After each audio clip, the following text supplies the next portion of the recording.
So here in Final Cut Pro 10, we're going to have a look at how we speed ramp a title. So the first step is to grab a title and add it to our timeline. So we're just going to come up to the titles and generators here on the top left, and we will grab this ink dot title. With most titles, when you add them to the timeline, the speed they run at depends on the duration of the clip. So you can see here, my title is running nice and slow. If we extend the duration of that title, then essentially the title is going to play back and extend, essentially slowing down the title when we change that duration. So to do the speed ramp, we'll just come back down to the default duration of the clip before we go through the next step. Now what we're going to do here is create a compound clip from the clip we have on the timeline here. So I'm just going to zoom in a little bit here.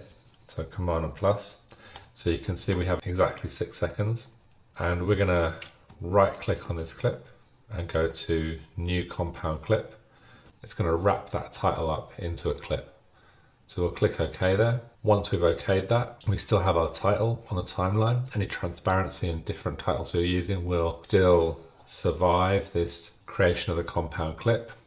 And then we can come to our retiming here, and we can use the speed ramp. All our speed adjustments are now available as well from 0. So it's going to start slow and get faster. And so now if we just hang on for this to render. So now if we play this through, we're going to get a very slow, kind of jittery title, but it's going to gradually increase in speed as we move through. And we can now adjust these speed changes ourselves. So if we come to the retime editor, we can drag these around. Okay, so we can start slow but not too slow, and then gradually increase the speed and actually go faster than the original clip as we move towards the end. So if we let that render, we've created a custom speed ramp all the way across. We're going to go from a normal speed, and it's going to gradually kind of speed up and finish off quicker.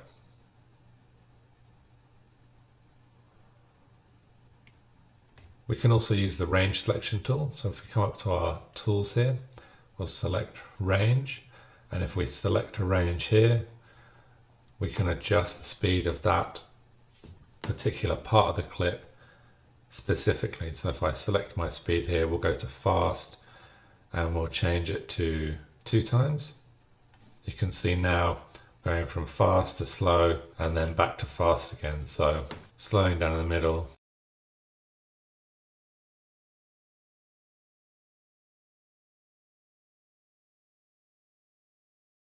So you can see we've got complete control over the speed of our title now that we've wrapped it up into that compound clip.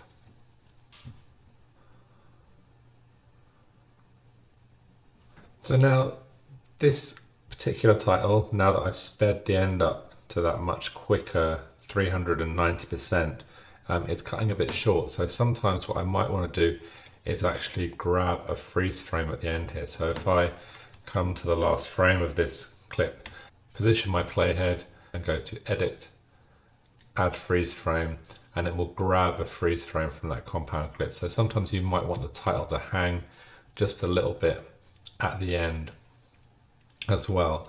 Now because we've nested the compound clip here, we can also, if I jump back to my selection tool, just grab this clip, move it along here, and I can now change that clip back to normal, and then I'm going to reverse the clip and I can speed it up as well. So we'll get